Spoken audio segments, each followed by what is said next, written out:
성경이 다른 책과 다른 가장 큰 이유가 있습니다. 그것은 뭐냐면 다른 책은 물론 세월이 지나가고 고전이 되어서 고전이 다시 읽히고 하는 일은 있습니다만은 어떤 성경에는 다른 책들을 살아있는 책이라고는 하지 않습니다. 근데 성경은 성경 안에서도 그렇고 실제로 성경을 읽은 사람들이 지난 수천 년 동안 간증하는 말이 있습니다. 성경은 살아있는 책이다입니다. 그 이유는 성경은 살아계시는 하나님의 말씀이기 때문에 그렇습니다. 쉽게 생각하면 지금부터 수천 년 전에 살았던 아브라함이라는 사람에게 우리가 지난주에도 아브라함의 그 삶에 대해서 같이 나누면서 그 믿음에 대해서 같이 나누고 겸손함에 대해서 같이 나눴습니다. 그런데 생각해 보면 아주 멀고 먼 얘기입니다. 아주 멀고 먼 얘기입니다. 그런데 수천 년 전에 그의 삶이 우리에게 무엇을 깨닫게 하느냐 하는 것입니다. 근데 여기 중요한 것이 있습니다. 하나님은 아브라함 때 살아계셨고 오늘도 살아계신 하나님이십니다. 여기 또 한 가지 사실이 있습니다. 하나님에게는 수천 년 전에 이 땅을 살고 지구를 걸어냈던 아브라함도 살아있고 그 아들 이삭도 살아있고 야곱도 살아있다고 성경은 말씀하십니다. 그래서 하나님이 자신을 말씀하실 때 나는 아브라함의 하나님이요 이삭의 하나님이요 야곱의 하나님이라고 부끄럼 없이 말씀하십니다.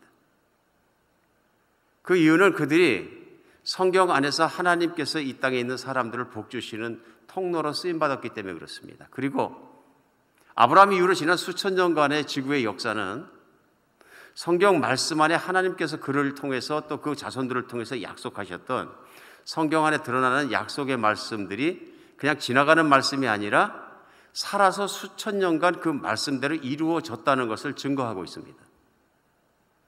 오늘 이 자리에 말씀 들으시는 분 중에서도 내가 예수님을 믿고 하나님을 아버지로 부르고 믿게 되었다. 그것은 나에게 처음 시작해서 막 시작하신 것이 아니라 이미 그 뿌리가 아브라함 때부터 시작하셔서 이미 하나의 복을 주시고 그때 살아있는 아브라함의 살아있는 하나님이 되신 하나님께서 오늘 살아계셔서 오늘 나에게도 부르시고 복을 주셨다는 걸 우리가 믿는 겁니다. 그러므로 우리가 성경을 펼 때는 성경의 말씀을 나눌 때는 가장 중요한 게 뭐냐면 이 말씀이 내 가슴 속에서 살아나는 겁니다. 그런데 이제 안타까운 것은 어떤 분에게는 이 말씀이 내 가슴속에 불처럼 살아나는 분들이 있고 어떤 분들에게는 안 살아나는 겁니다. 마치 2000년 전에 혹은 3000년 전에 4000년 전에 5000년 전에 살았던 어떤 사람의 이야기일 뿐으로 끝나게 되면 내 마음속에 살아날 수 있는 이유가 아무것도 없습니다. 하나님 말씀은 살아있고 하나님도 살아계시지만 나와 그 말씀은 어떻게 보면 영향력이 없는 무관한 사이가 됩니다. 오늘 하나님께서 우리에게 특별한 은혜를 주셔서 우리가 성경을 열고 말씀을 나누고 말씀을 같이 나눌 때에 이 말씀이 우리 가슴 속에 사라지는 역사가 있기를 간절히 바랍니다. 그래서 살아계신 하나님을 만나서 살아계신 말씀을 붙잡고 여러분과 제 마음속에 우리가 간구하는 부흥이 일어났으면 좋겠습니다. 부흥이. 오늘 말씀은 지난주 아브라함의 이야기에 이어서 그의 손자인 창세기 28장 10절로 22절에 나오는 말씀이 야곱에 대한 말씀이 본문입니다. 오늘 창세기 28장 10절로 시작해서 22절까지 말씀입니다. 저와 여러분이 한 절씩 교독하겠습니다.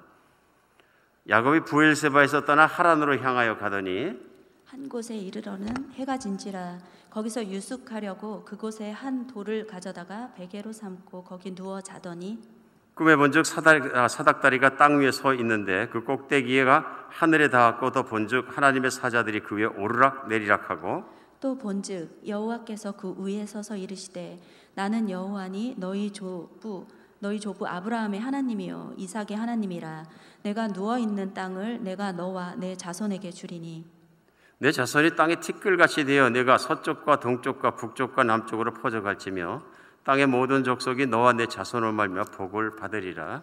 내가 너와 함께 있어 내가 어디로 가든지 너를 지키며 너를 이끌어 이 땅으로 돌아오게 할지라 내가 내게 허락한 것을 다 이루기까지 너를 떠나지 아니하리라 하신지라. 야곱이 잠이 깨어 이르되 여호와께서 과연 여기 계시거늘 내가 알지 못하였도다. 이에 두려워하여 이르되 두렵도다 이 곳이여 이것은 다름 아닌 하나님의 집이요 이는 하늘의 문이로다 하고 야곱이 아침 일찍 일어나 베개로 삼았던 돌을 가져다가 기둥으로 세우고 그 위에 기름을 붓고 그곳 이름을 베델이라 하였더라. 이 성의 옛 이름은 루스더라.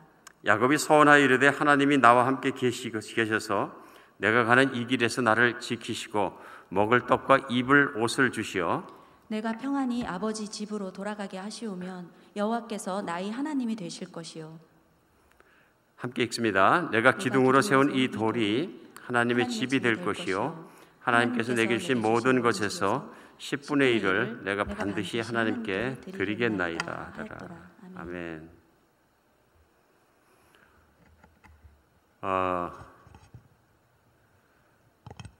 교회 생활하시는 교인들 이렇게 만날 때마다 성경의 인물전을 이렇게 나누면 저는 성경에 나오는 참 많은 사람들이 나오죠. 많은 사람 중에 저는 딱 야곱하고 저하고 닮았다고 생각합니다. 그런 분들 종종 만납니다. 오늘 말씀을 또 듣고 이렇게 같이 생각하면서도 성경에서 나와 닮은 사람 한 사람을 한번 생각해 보라 하면은 여러분은 어떤 사람을 떠오르실지 모르겠습니다. 참 많은 분들이 야곱을 떠올리는 이유가 있습니다. 야곱은 그만큼 인간적입니다. 인간적이란 얘기는 인간성이 좋다 그런 얘기가 아니고요. 너무 사람스럽다 그런 얘기입니다. 너무 완벽하면 사람인가 신령인가 뭐 이렇게 되는데 어떤 사람이 정말로 그냥 평범한 사람답다 이렇게 얘기할 때 야곱의 얘기를 많이 합니다. 그래서 우리가 공통적으로 특별히 성경 안에서 야곱의 이야기를 같이 읽으면서 그것들을 공감할 수 있는 데가 많이 있는 것 같습니다. 우선 야곱은 악착 같은 사람이었습니다. 특별히 악착같이 인생을 사는 분들에게 딱 맞아떨어지는 그런 성품이고 캐릭터입니다. 야곱은 복을 받고 싶었습니다. 그래서 그 복을 받는데 그 복과 씨름합니다. 제일 먼저 부러워 보였던 게 뭐냐 하면 할아버지 아브라함과 아버지 이삭이 얘기할 때 하나님을 만나서 이런저런 복을 받았다는 얘기를 식사 시간이나 모든 걸 통해서 같이 살면서 무수히 들었을 것입니다. 그래서 최소한 복이 하나님으로부터 온다는 것을 알고 있었던 사람입니다.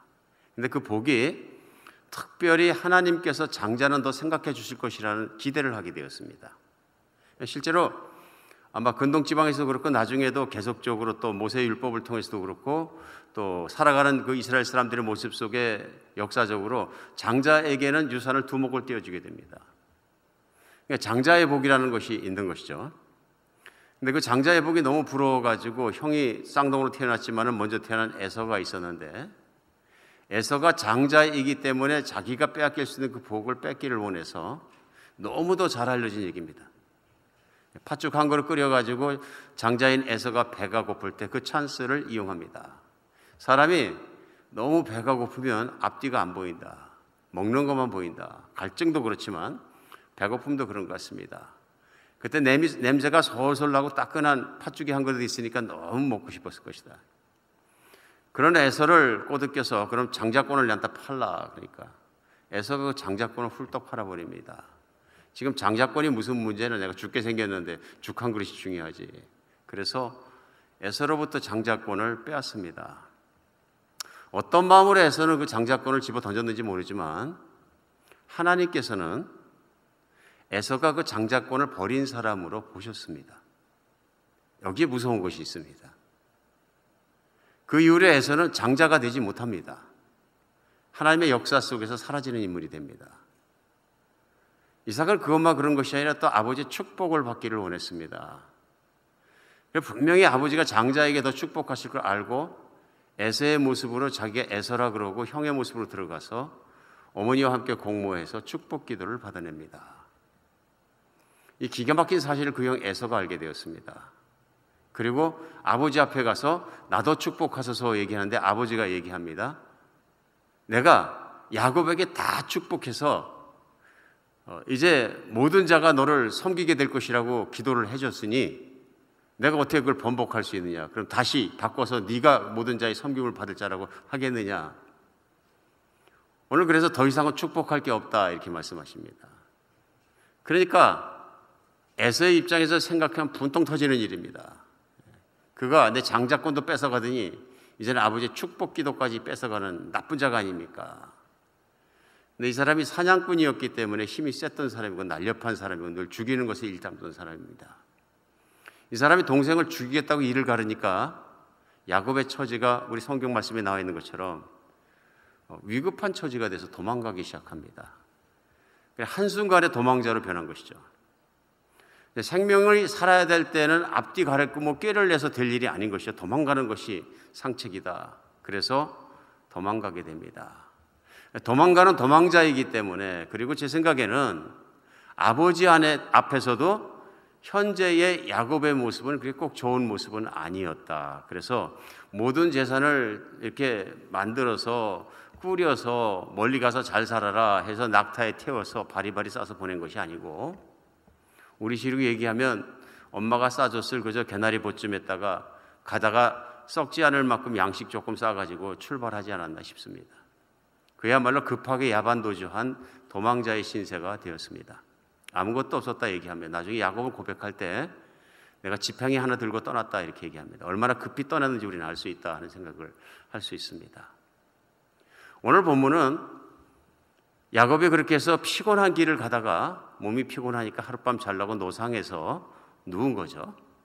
몸이 피곤하고 그러니까 그냥 노상에서 그냥 누워서 주변에 있던 돌 하나 베개 삼아서 그걸 베고 누워서 잠이 들었다 하는 것입니다. 잠이 들었더니 하나님께서 꿈속에 나타나셔서 사다리가 올려있고 사다리 위로 천사들이 오르락내리락하고 하나님께서 거기 계셔서 그에게 말씀하시는 하나님을 만난 것입니다. 아마도 오늘 본문 말씀을 봤을 때 그건 놀라는 것으로 보아서 야곱이 1대1로 하나님을 만난 건 처음입니다. 하나님에 대해서 많이 들었던 사람입니다. 정말 많이 들었던 사람이고요. 할아버지를 만나주신 하나님, 특별히 아버지 이삭을 만나주신 하나님을 매일매일 들었던 사람입니다. 성경 읽다 보면은 형 에서는 들판에 나가서 산에 가서 사냥한다고 뛰어다니는 사람, 바깥 사람입니다. 근데 야곱이라는 사람이 어떻게 보면 장막에 거하면서 거기 있었다 하는 얘기입니다. 차분했던 사람입니다. 그러니까 집안에서 어머니, 아버지의 교육을 많이 받고 아버지의 말씀을 특별히 많이 들을 수 있는 사람인데, 그 아버지나 할아버지가 신앙의 사람들입니다. 하나님 얘기를 많이 할 수밖에 없다. 그래서 그들의 경험과 하나님에 대해서와 깨달은 것들을 많이 듣고 하나님에 대해서 믿고 하나님에 대해서 알고 있던 사람이라고 우리는 쉽게 생각할 수 있습니다. 근데 오늘 하나님이 그에게 나타나시는 사건을 통해서 그에게 놀라운 깨달음이 일어날 것 같습니다. 놀라운 깨달음이 일어납니다. 근데 이 깨달음이 얼마나 크고 놀라운 것인지요. 하나님께서 그에게 어마어마한 복을 부어주시는 것뿐 아니라 그것을 이루어 가시는 과정에서 야곱이라는 사람이 복을 받았다는 것이 성경 안에서 그대로 나타나고 있습니다. 왜냐하면 야곱의 첫 시작은 뭐냐면 자기 도망가야 할 만큼 성품적으로 세상적으로 계산적이고 이기적이고 악착 같고 배려하지 않는 사람이었습니다. 근데 이 사람을 하나님께서 변화시켜 가시면서 아름다운 사람으로 승화시키고 만들어 가시는 모든 과정이 성경에 나와 있는 거죠. 한 사람을 다듬어 깎으시고 만들어 가시는 하나님, 정말로 사랑하시는 하나님. 그리고 오죽하면 나중에 그의 후손을 부를 때 그의 이름으로 바꾸신 이스라엘이라 부르고 오늘날도 유대인들은 그 이스라엘이라는 나라로 부르게 된 것입니다. 사실은 이스라엘이라고 얘기하면 누구냐면 야고바 이렇게 부르는 거랑 똑같습니다. 예, 이스라엘이 옛 이름이니까요. 그러니까 이스라엘 나라를 얘기할 때도 그 나라가 이름이 야곱입니다. 성경 안에서 야곱이 얼마나 중요한 위치를 차지하고 있는가 하는 걸 우리는 알 수 있습니다. 그런데 지금까지 야곱이 한 행동을 곰곰이 생각하면 야곱은 하나님께 그런 큰 사랑을 받고 은혜를 받아야 될 이유가 하나도 없습니다. 찾을 수가 없습니다. 형 속이고 아버지 속이고 속이는 사람은 다 속인 겁니다. 어머니는 원래 내 편이니까 속일 필요가 없었겠죠. 그럼 우리는 알 수 있습니다. 야곱이라는 사람이 씨름하는 사람이라는 것을. 자기가 복이 필요하면 그것과 씨름하는 사람입니다. 악착같이 붙어서 이기는 사람입니다. 요즘으로 생각하면 괜찮은 사람입니다. 자수성가 한 분 중에서 그런 분들이 많으신데요. 씨름해서 얻은 거죠. 악착 같습니다. 그런데 오늘 그 악착 같은 사람에게 위기가 찾아왔습니다. 생명보다 중요한 건 없으니까 장자권을 받았어도 축복 기도를 받았어도 필요가 없게 되었습니다. 내가 죽으면 무슨 소용입니까? 그러자 죽을 수 있다는 위기를 알고 이제 생명 하나 건지기 위해서 달랑달랑 도망가는 아무것도 없는 완전히 실패한 인생이 되어버린 것입니다. 맨 위에 올라가기 원해서 차곡차곡 올라가려고 그랬는데 결국은 떨어져서 맨 바닥으로 떨어진 신세, 이것입니다. 그래서 지금 암송하고 있는데요, 수고하고 무거운 짐진자가 된 것입니다. 미래가 어떻게 될지, 어디 가서 무엇을 할지 모릅니다. 동물을 만나 죽을 수도 있고 도적을 만나 죽을 수도 있고 친척집에 찾아갔다가 또 잘못해서 죽을 수도 있고, 모든 건 두려움뿐입니다. 아무것도 없습니다. 자기가 확실히 아는 건 아무것도 없습니다. 가진 것도 없습니다. 그러니까 지치고 외롭고 두렵고 떨리는 상황입니다. 아마 우리들 중에서 야곱과 동감한다 그러시는 게, 또 미국에 오시면서 어떤 분이 말씀하시더라고요. 나 돈 40불 지고 미국 왔습니다. 40년 전에. 그런 분들이 꽤 많으세요. 물론 집 사놓으시고 사업체 챙겨놓으시고 택택하게 해놓고 오신 분도 계시겠지만, 아주 많은 분들은 70, 80, 90년대 또 2000년에 미국 오시면서 그냥 오셨어요. 제가 알기로도 한국에서 IMF 다 사고 나고 뭐 하니까 힘들어서 할 수 없으니까 가진 것 없이 그냥 오신 분들도 있어요. 가방 하나 들고. 금방 동감이 되시죠? 아무것도 없습니다. 오늘 그런데 하나님께서 잠드는 그를 꿈에서 나타나시고 만나주는 사건을 통해서 야곱은 다른 사람이 되었다고 믿으십니다. 이때 왜 달라지냐면 깨달음이 들어왔던 것입니다.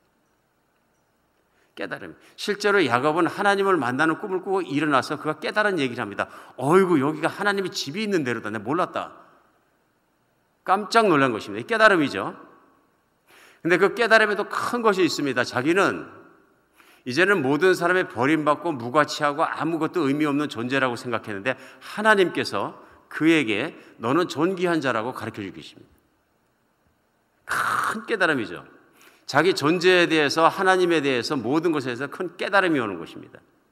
우리 이 깨달음에 대해서 요즘 교회에서 많이 쓰는 단어가 있습니다. 그것이 뭐냐면은 awakening, 각성이란 단어입니다. 그래서 우리는 보통 어떤 교회가 영적 대각성 집회를 한다 그러면은 소위 부흥회를 한다, 리바이벌, 부흥, 어웨이크닝 다 같은 말이죠.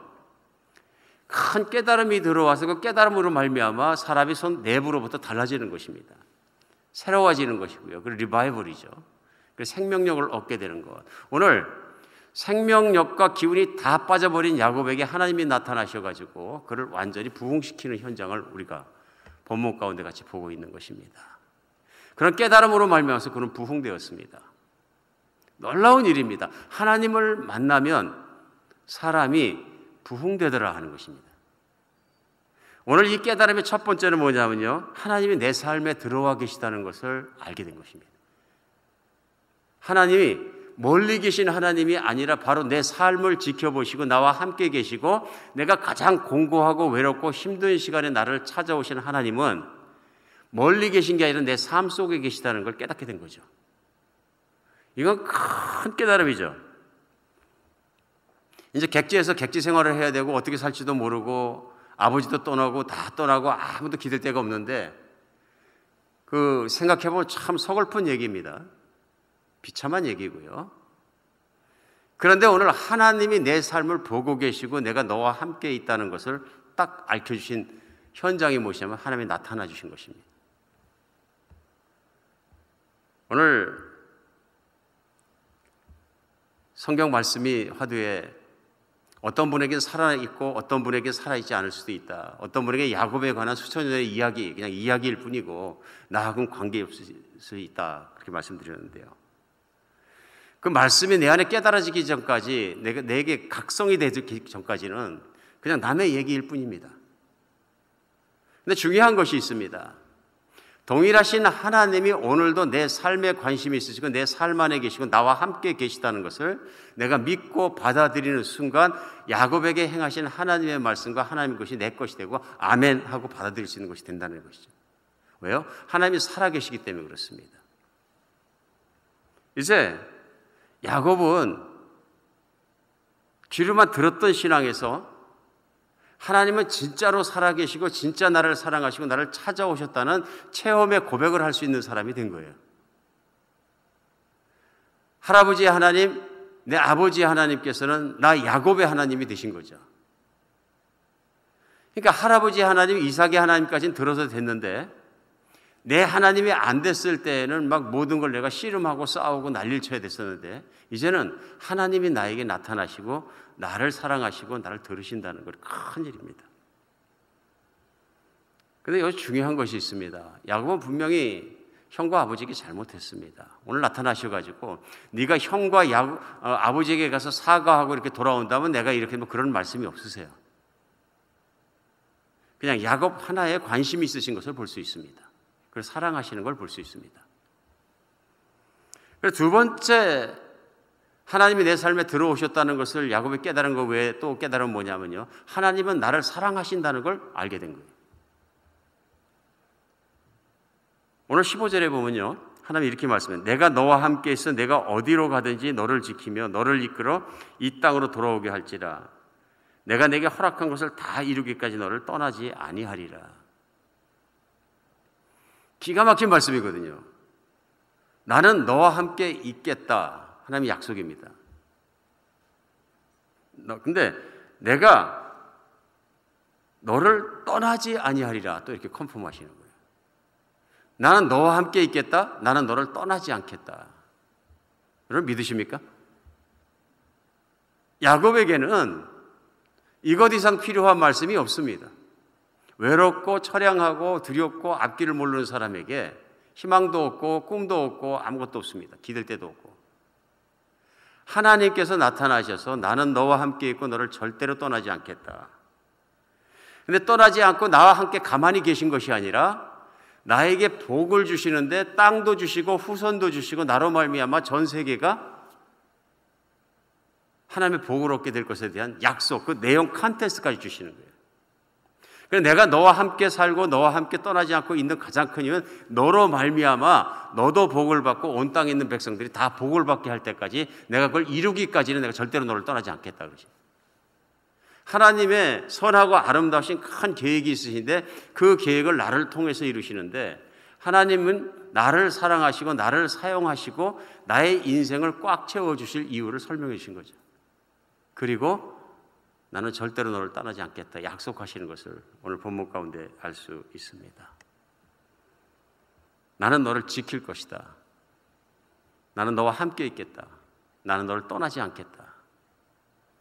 한 절 속에 반복 3번씩이나 반복하면서 확인하시는 게 그것입니다. 나는 너를 절대로 떠나지 않겠다 이것입니다. 사람은 너를 떠날지라도 나는 너를 떠나지 않겠다. 마태복음은 신약 성경을 맨 시작하는 책입니다. 마태복음 1장에 보면은 그러니까 중요하죠. 예수님에 관한 책입니다. 그런데 그 1장에 보면은 예수님의 이름이 제일 먼저 나옵니다. 그래서 1장 23절에 보라 처녀가 잉태하여 아들을 낳을 것이요 그 이름을 임마누엘이라 하리라 했으니 이를 번역하면 하나님이 우리와 함께 계시다. 신약 성경의 첫 번째 나타나는 예수 그리스도의 이름은 임마누엘입니다. 예수님의 이름 자체가 임마누엘, 하나님이 우리와 함께 계시다. 너무도 중요한 이름인 거죠. 하나님께서는 아브라함, 이삭, 야곱에게 복 주시고 약속하신 그 내용이 땅 끝까지 흘러가기를 원하신다는 그 말씀대로 지난 수천 년간 역사는 그대로 어떻게 그 말씀이 번져갔는가 한 것을 증명하고 있습니다. 그래서 오늘날도 하나님을 믿고 예수 그리스도를 받아들이고 하나님의 백성이 돼서 살아가는 사람에게 일어나는 정말 중요한 일이 뭐냐면요, 하나님이 그와 함께 살아주시는 거예요. 하나님이 그를 지키시는 거예요. 하나님이 그를 떠나지 않는 복이죠. 이거 큰 깨달음입니다. 큰 깨달음입니다. 어마어마한 깨달음이죠. 어떻게 계시느냐? 예수님이 부활하시고 하늘나라 올라가셔서 보좌에 앉으시고 아버지께 간구하시자 아버지께서 성령님을 보내주셔서 믿는 각 사람의 몸속에 같이 성령으로 전을 삼으시고 살아주시는 거예요. 내 안에 하나님이 살고 계시는 걸 믿으십니까? 이게 이제 아멘, 확신이 들어오면 내 안에 그것이 내 안을 각성시켜주고 깨달아주시고 내 안에 부흥이 일어나게 하는 거죠. 오늘 그런데 그것이 안 되면 멀리 계신 하나님이 됩니다. 누군가가 얘기하던 하나님이 됩니다. 목사님이 얘기하던 그 하나님이 됩니다. 그러나 그 하나님이 내 안에도 계시고 나는 정말 하나님을 믿고 이런 것이면 가슴이 뜨거워집니다. 가슴이 뜨거워집니다. 그러니까 사람이 가슴이 뜨거워지고 특별히 신앙인이 가슴이 뜨거워지는 건 무엇이냐면 쉬고 있다가도 하나님이 나를 어떻게 사랑하시는데 예수 그리스도의 십자가와 그 피 흘림은 어떤 뜻인지, 내가 예수님이 부활하신 것처럼 부활한다는 건 무슨 뜻인지, 내가 영원히 살아갈 때까지 하나님이 내 안에 살아계신 건 어떤 뜻인지를 알게 되면 가슴이 뜨거워집니다. 다른 걸로 뜨거워지는 게 아니라 내 안에 계신 성령님이 역사하기 시작하시고 내 가슴이 뜨겁게 하십니다. 그리고 세상에서는 내가 정말로 힘들고 수고하고 짐지고 이렇게 살아나서 피곤했는데, 아, 하나님이 내 안에 계시지, 이걸 깨닫는 순간에 그것도 싹 달아납니다. 하나님이 내 안에 계시지. 나는 살아도 주를 위해 살고 죽어도 주를 위해 사는 것이, 내가 죽을지라도 내 안에 계신 하나님께 나를 지키셔서 영원한 세계 예수 그리스도 앞에 세우실 거고, 그리고 또 약속대로 영원히 살아갈 그 나라가 지금 기다리고 있지. 이것이 얼마나 우리 마음을 부흥케 합니까?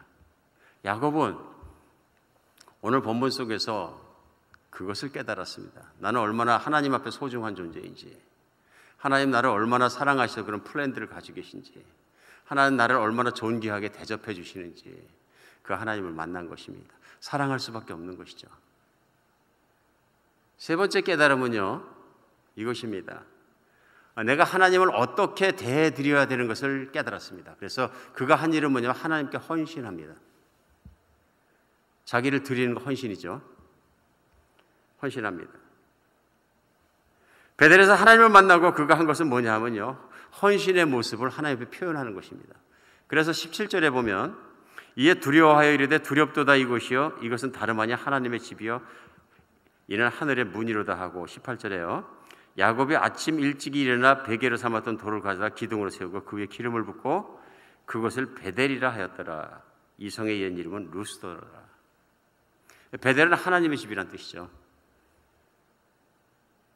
하나님의 은혜를 받고 하나님의 사랑을 받고 내가 정말 그런 존재라는 걸, 어젯밤에 피곤한 머리를 돌베개 위에 올려놓고 얼어올르는 찬 땅에다 몸을 갖다 눕혔을 때는 참 비참한 인생이었는데, 하나님의 꿈속에서 만나주시는 그 하나님의 나타나심 하나만으로 그 안에는 큰 변화가 일어난 것입니다. 그 부흥이 일어났을 때, 내 마음속에 뜨거움이 생겼을 때, 하나님을 향한 감사가 생겼을 때, 그 사람이 하는 것이 무엇이냐면 예배입니다. 첫 번째 예배는 무엇이냐면요, 그때 그 자리에서 하나님은 하나님 되시고 나는 하나님의 정말 자녀가 되었다는 걸 무릎 꿇고 예배하고 제사 드리고, 내가 가진 것으로, 이제 뭡니까? 가진 게 아무것도 없습니다. 그러니까 그냥 베어 잤던 돌을 증거물 삼아서 하나님 앞에 기도하는 겁니다. 나를 사랑하시고 나에게 나타나시고 나를 떠나시지 않는 하나님을 찬양하는 거죠. 요즘 갖고 은사가 있으신 분들은 당장 작사 작곡을 하셨겠죠? 오늘도 찬양하는데 나를 내 기도한 것보다 더 많이 응답하시고 나를 많이 생각하시는 하나님을 찬양하는 가사가 마지막 곡에서 얼마나 좋은지 모릅니다. 더욱 응답하시는 하나님을 의지하는 겁니다. 내가 계획한 것보다 더 많은 이루실 하나님도 기대하는 것이죠. 이게 이제 그냥 이렇게 찬양의 가사가 되는 게 아니라 누군가 마음속에서 하나님을 만난 사람 속에서 하나님을 높이고 싶고 하나님을 찬양하고 싶은 것들이 우러나는 것이죠. 예배는 가슴속 깊은 곳에 하나님 하신 일에 대해서, 하나님의 사랑에 대해서, 하나님의 베푸심에 대해서 우러나는 것입니다. 그래서 야곱은 그 제단 앞에 무릎 꿇을 수 있는 것입니다. 하나님은 나보다 위대하시고 하나님은 정말로 그러신 분입니다. 무릎 꿇고 하나님 찬양하는 거죠.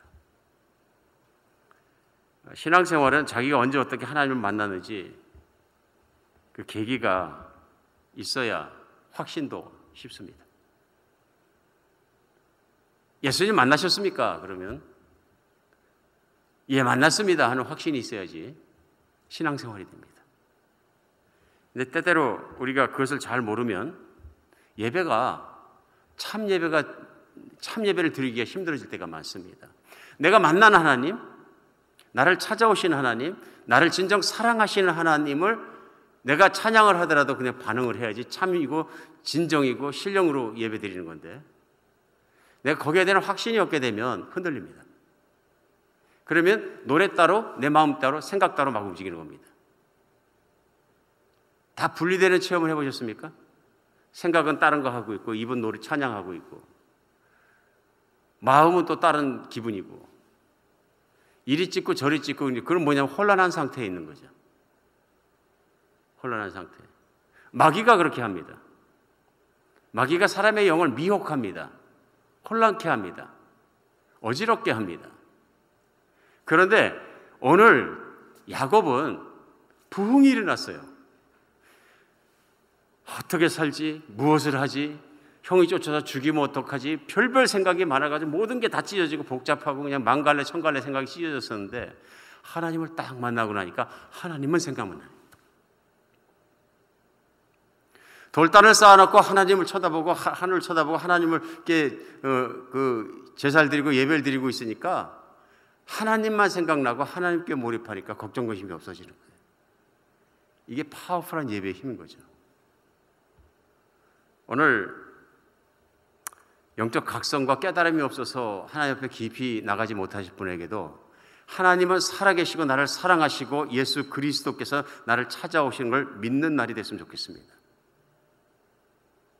우리가 예수 그리스도의 피 흘리는 현장 속에 예수 그리스도의 보혈의 능력, 예수 그리스도의 피 흘리는 사랑을 믿지 않으면 그 어디에서도 하나님 뜨거움 앞으로 나갈 수 있는 길이 없습니다. 다른 어떤 길로 믿는 것이 아니라 하나님께서 그 아들 예수 그리스도를 보내주셔서 십자가에 피 흘리고 돌아가신 못 박기까지 사랑하신 그 사랑을 내가 무릎 꿇고 받아들이기 전에는 하나님의 그 뜨거운 사랑을 알 길이 없는 것입니다. 영적 각성이 없는 믿음에서는 항상 신앙생활을 해도 하나님은 항상 뭐라고 표현해야 되나요? 3인칭입니다. 3인칭, 그입니다. 나의 하나님 아니에요. 나의 하나님. 여러분 얼마나 큰 차이입니까? 그의 하나님, 목사님의 하나님, 어떤 집사님의 하나님, 어떤 누구 간증하는데 은혜 받았나 봐, 그분의 하나님. 그거는 될지 모르지만 나의 하나님, 나를 복주시는 하나님, 나를 붙들어 주시는 하나님을 내가 만날 수 없다. 그러다 보면 하나님은 멀리 계신 분이고요, 다른 사람의 하나님이 되기가 쉽습니다. 오늘 나의 하나님이 되신 그 하나님께 반응하는 반응 중에 또 다른 반응 하나가 나옵니다. 헌신의 모습이죠. 하나님이 요구하지 않은 11조를 하나님께 약속을 드립니다. 그러죠?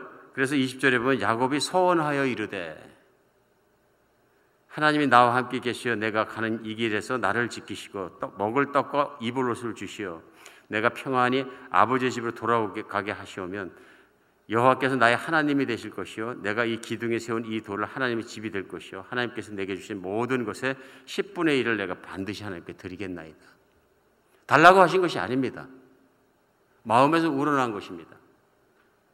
근데 동일한 헌신이 할아버지였던 아브라함에게도 일어납니다.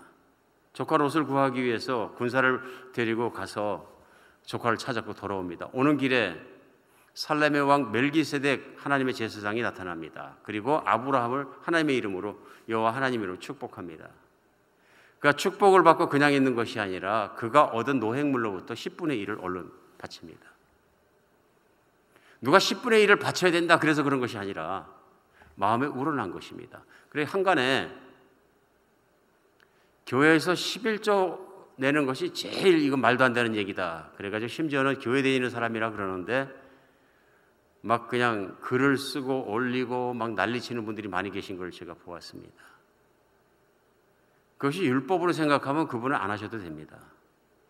그런데 마음으로 하나님께 진짜 감사하는 것이 있으면 11조에서 끝나서는 안 됩니다.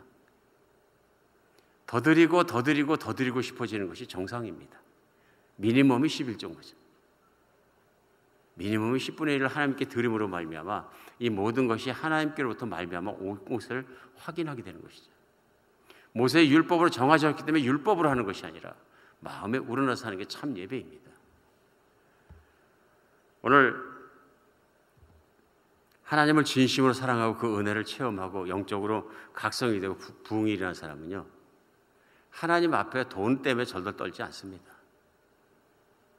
재물 때문에 덜덜 떨지 않습니다. 예수님께서 가장 걱정하시는 일 중에 하나가 뭐냐면 하나님 앞에 재물 가지고 덜덜 떠는 것입니다. 내가 하나님을 사랑할 것이냐 재물을 사랑할 것이냐 둘 중에 하나를 택하라. 그 말씀까지 나오게 되면 더 떨립니다. 이제 부흥이 무엇이냐면요, 하나님 앞에서 하나님의 다른 건 어떤 것도 생각나지 않는 것입니다.